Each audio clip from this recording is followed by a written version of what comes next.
How are you? I'm good, thank you. How are you? I'm very good, thank you. And thank you for taking the time out to just speak with us. Of course. So I prepared some questions for you, and I would like you just to present yourself and who you are and the name of the company you work with. Yeah, sure. My name is Amalie Angelskår, and I work as a CMO at Mindler. Yeah. It's a mental health app. Oh yeah. Yeah. And just describe briefly the profession as well. The CMO, so you do all of like the marketing and stuff like that. Yeah. Yeah. So I run the marketing team at Mindler. We're 12 now. Oh, yeah? So I run a brand team and a growth team and an international team. Okay. At Mindler. Yeah, awesome. And what was your first job? I was actually at the cashier at H&M. Yeah. Yeah, that was hard. Oh, a Swedish brand again. Yeah, Yeah. Destiny. Yeah. And where did your current journey start? My current journey started as a patient, Yeah. actually. So I'm into online therapy now. Yeah. And previously, before I started Mindler, I worked at another startup, a hairdressing company, which was awesome. But I was young and it was hard to set boundaries for myself, I guess. Yeah. Which ended up with a burnout, which was super hard. And then I found this awesome app because I really couldn't afford to see a private psychologist. So I went through Mindler, and I really loved the app, and I loved my psychologist, and she really helped me. So when I felt better, I took some time off, like went traveling, focused on myself, and then I messaged the CEO on LinkedIn and said like, this is an amazing company. Awesome. So please hire me. So you went from a burnout to a Forbes lister. Yeah. That's all right, huh? Yeah, that's nice. Good for you.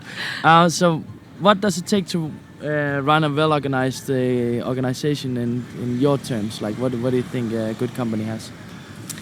Well, I mean, a great achievement has been to hire people who is better at things than I am. Mm-hmm. Like it can be frightening, I think, to hire someone who is much wiser than you in certain areas. But I think you also have to look at like what are your strengths and find people who's a really good complement to the strength you have as well, and to really hire on cultural fit because.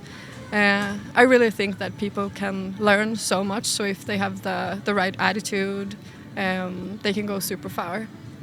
So that's super important, I think, for a team. Awesome. Let's go to like a more reflecting question. So what kind of advice would you give yourself if you could go back and give yourself, your younger self, very good advice? Wow.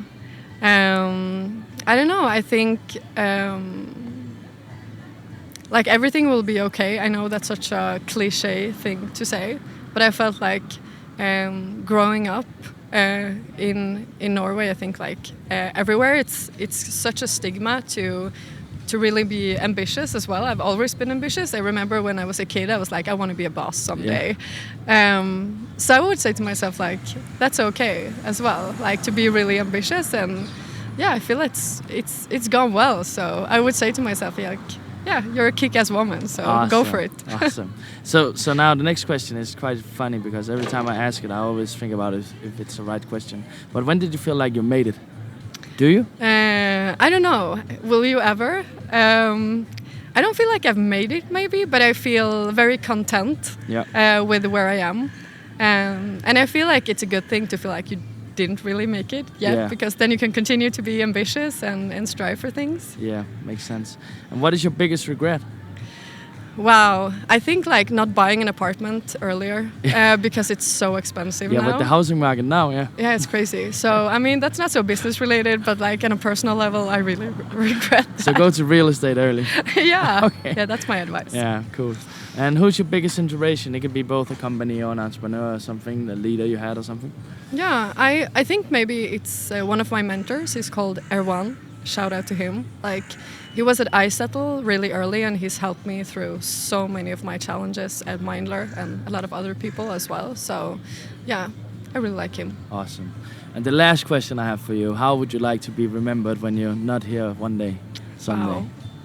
I mean, I think like after my burnout and after a lot of things, I just want to be like a good person, a kind person, I think. Like kind leadership is really important to me as well. So yeah, do something good, and also like career-wise, I love being at Mindler because you actually do something good for the world, like making mental health care accessible. So yeah. Awesome. Thank you so much for your time. Thank you.